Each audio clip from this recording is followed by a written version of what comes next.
Alright. It's like having a mini toy DSLR. Like, look at it. It's so tiny. So after using this thing for a bit, I've come up with a few pros and cons for this thing in my line of work.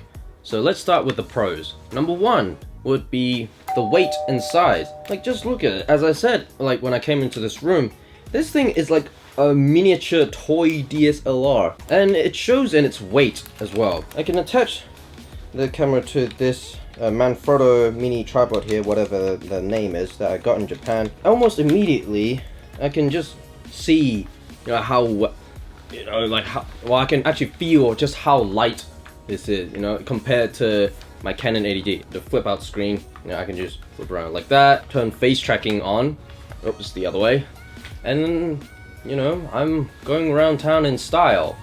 Yeah, that's 2017. Everyone's doing that. They're going around filming, and then this is very, very lightweight. The compact size as well. You know, I can just easily stuff this into my backpack. You know, with the Canon 80D as well. So, like, I'm packing 2 cameras. Like, what more do you want? Number 2 would be the VARI-ANGLE touchscreen. I believe that's what they call it. The VARI-ANGLE. Vary for variable.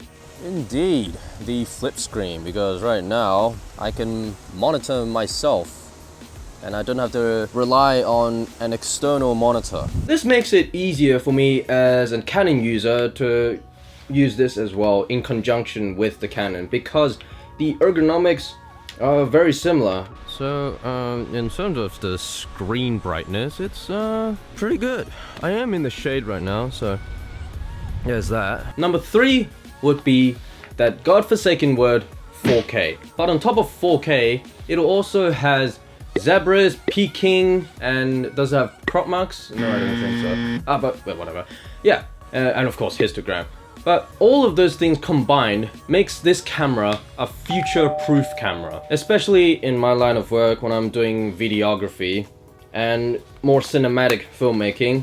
This is gonna last me for years, as opposed to the Canon, which is lacking a lot of features that makes it a viable option for, you know, the near and far future. Okay, wait, hold on. Wow, that's gotten very dark, hasn't it? Jesus Christ. Oh look, the sun's back. Number 4, and this is slightly sidetracking, but the use of a Metabones adapter, which conveniently popped into frame because there's no such thing as continuity error. Yeah, sort of contradicted myself.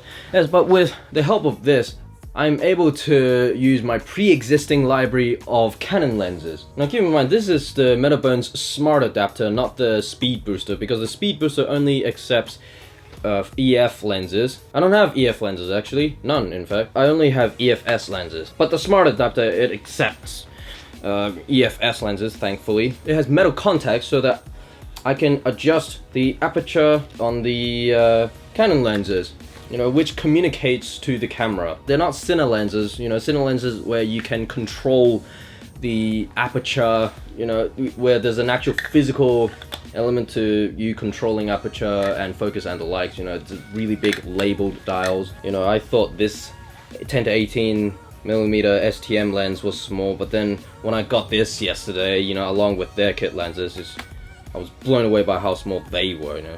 And there we go. I am using a Canon lens on a Panasonic camera, and it is all wide angle and it's full glory. I don't have the steadiest of hands, like suffice to say, and really blurred right now for some reason. I don't really understand why, even though it's supposed to be face tracking me. But yes, this can be a viable option for the future. Yeah, it is pretty neat actually. Number 5, and this is a small one, is being able to see through the electronic viewfinder. When I look through it, it is an exact replica of what I see on the screen with all the ISO and shutter speed and the likes. If I'm in a sunny environment, I can just put my eyes through this.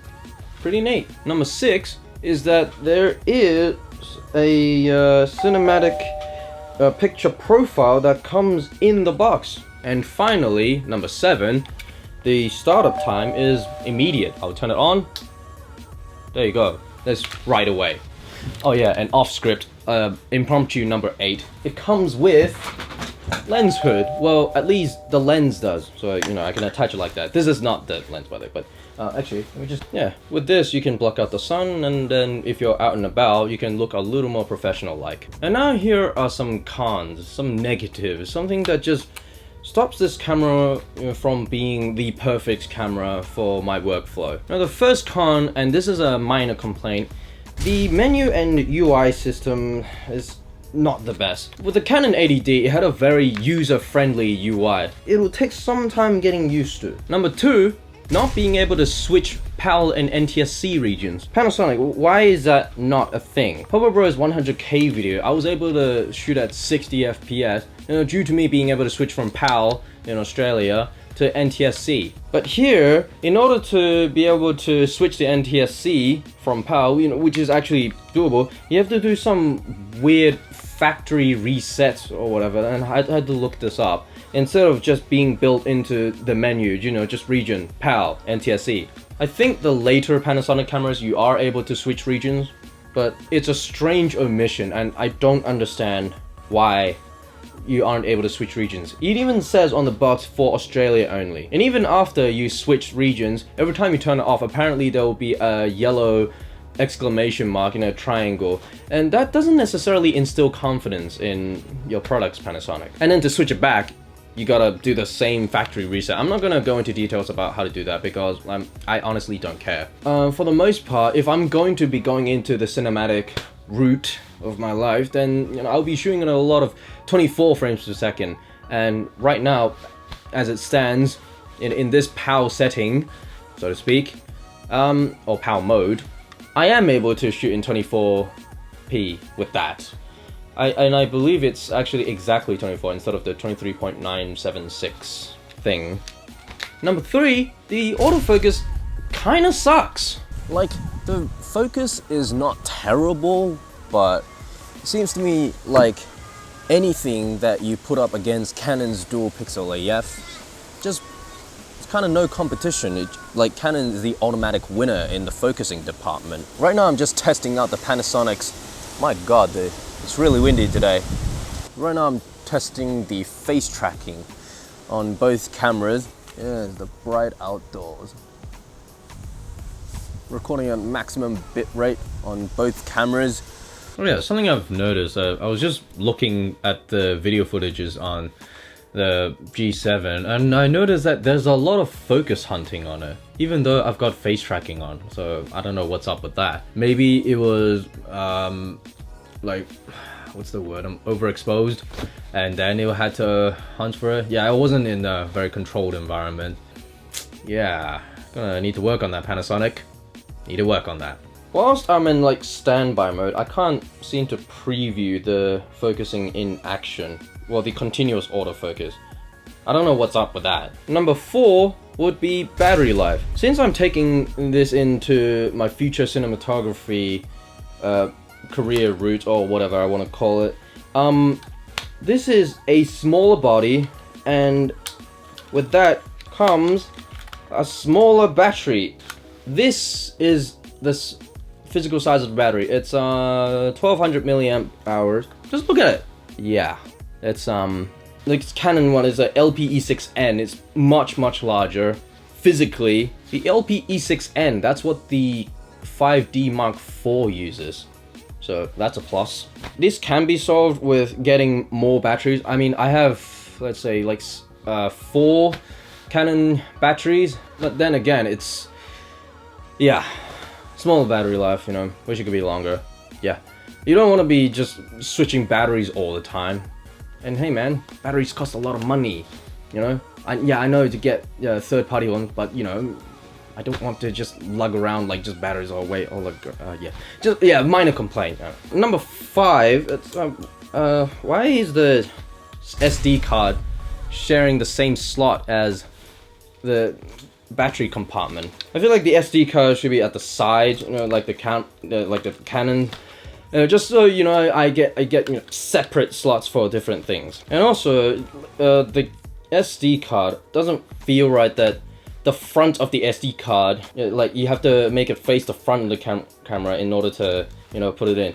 Like, I'm used to having the this front of the SD card, you know, face me when I put it in, just so you know I know what SD card I'm putting in. I can see physically, oh, 16 gig, 32 gig, 64-bit, and as I'm, you know, putting the SD card in. Maybe in the future we'll have SD cards, you know, that faces both ways, kind of like USB Type-C.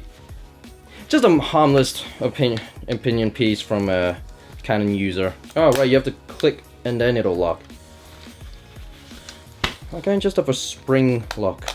Number 6, all the buttons feel very flat. This sort of ties into the first point that I made about the menus being sometimes very unintuitive, but all the buttons here are very, very flat. There is no distinction between them other than just the positions. I would say it takes muscle memory, but with the Canon 80D, a lot of buttons, you know, were very distinct, including like the wheel and then the set button inside of it. Even the menu and info button, you know, it's very distinctively shaped. But yes, here everything feels flat. It kind of defeats the purpose of having this flippy screen, because when I'm here and I need to reach around back, you know, I need to feel for like where the buttons are. This camera has no weather sealing, which sucks.